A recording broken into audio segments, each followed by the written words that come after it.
सब सोच रहे हैं कि इस टीजर का ट्विस्ट लाला का इंतकाम है, लेकिन मुझे लगता है असल खतरनाक चीज किसी और ने बोली और उसे खुद पता नहीं कि उसने अपना राज बता दिया। क्या रैना सिर्फ एक शादी का मोहरा है या वो खुद वो हाथ है जो लाला और जकरिया को एक दूसरे के खिलाफ कर रहा है? इसी वीडियो में हम इन सवालों के जवाब देंगे, लेकिन उससे पहले एक जरूरी चीज, जब कोई इंसान बेवजह ये कहे कि वो किसी पर भरोसा नहीं करता तो ज्यादातर केसेस में वो खुद उस भरोसे पर बिलीव नहीं कर रहा होता। आप सोच रहे होंगे कि ये मैं क्या बोल रहा हूँ, ये इंसान की फितरत है। जब भी कोई ज़ुबानी जोर देकर अपनी लॉयल्टी प्रूव करने लगे तो समझ जाओ दाल में कुछ काला है। इस एपिसोड का हर कैरेक्टर इसी पैटर्न से गुजर रहा है। लाला को हुक्म दिया जाता है अपने इंतकाम की आग बुझाओ। ये नॉर्मल एडवाइस नहीं है। अगर कोई लाला को रोक रहा है इसका मतलब लाला का इंतकाम किसी और के प्लान का रास्ते में आ रहा है। सवाल यह है, अगर लाला का गुस्सा किसी के प्लान में रुकावट है तो वो प्लान है किसका? किसका प्लान खतरे में है? यही वो जगह है जहाँ टीजर का सबसे इम्पोर्टेंट लाइन छुपी है, और ये लाइन लाला के बारे में नहीं। जब भी कोई ज़ुबानी बोले कि वो भरोसा कर रहा है, असल में वो नहीं कर रहा होता। ये लाइन किसी पे टारगेट नहीं, लेकिन ये बोलने वाला खुद कन्फेशन करता है, और जो भी ये कह रहा होता है वो खुद अपनी इनसिक्योरिटी का इजहार कर रहा होता है। और अगर हम इस टीजर के अगले सीन को देखें तो रानिया का नाम लिया जाता है।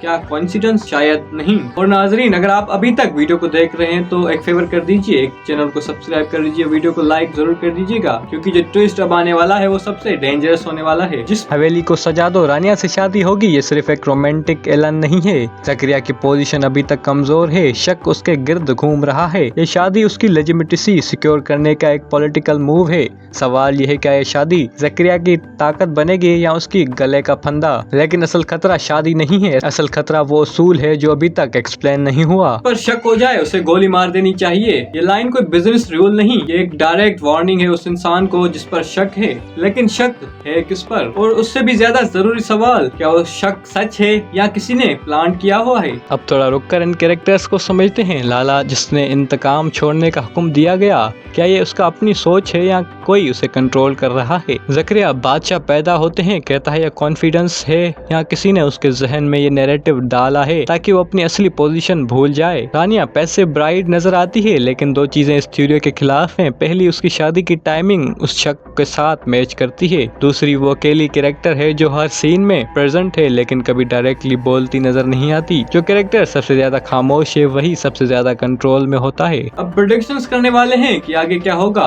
वो भी सिर्फ एविडेंस के बेसिस पर अंदाजा नहीं लगाएंगे। चिरागा की रात पर कन्फ्रंटेशन होगा, लेकिन जो सस्पेक्ट है वो शायद वो इंसान ना हो जो ऑडियंस सोच रही है। क्यों? क्योंकि टीजर में शक वाली लाइन रानिया के एलेंड के तुरंत बाद आती है। इस तरह की एडिटिंग चॉइस कोई रैंडम नहीं हो सकती, और अगर राइटर्स ने जानबूझकर लाइंस एक साथ रखी हैं तो नाजरीन कनेक्शन वही निकल रहा है जो हमने अभी प्रेडिक्ट किया है। तो वापस अपने सवाल पर आते हैं, क्या रानिया वाकई सिर्फ शादी का मोहरा है? तो जवाब है नहीं। जो कैरेक्टर सबसे ज्यादा भरोसेमंद दिखाया जाता है वही सबसे ज्यादा देखना जरूरी होता है। लेकिन नाज़रीन, अब आपकी बारी, और आपको पता चलता आप जिस पर सबसे ज्यादा भरोसा करते हैं वही खतरनाक है, तो आप क्या करते? तो नाज़रीन, कैसी थी आज की वीडियो? अगर पसंद आई हो तो लाइक करें, शेयर करें और फीडबैक कमेंट्स में जरूर दीजिएगा। चैनल को सब्सक्राइब कर दीजिए। मिलते हैं अगली वीडियो में, तब तक के लिए अल्लाह हाफ़िज़।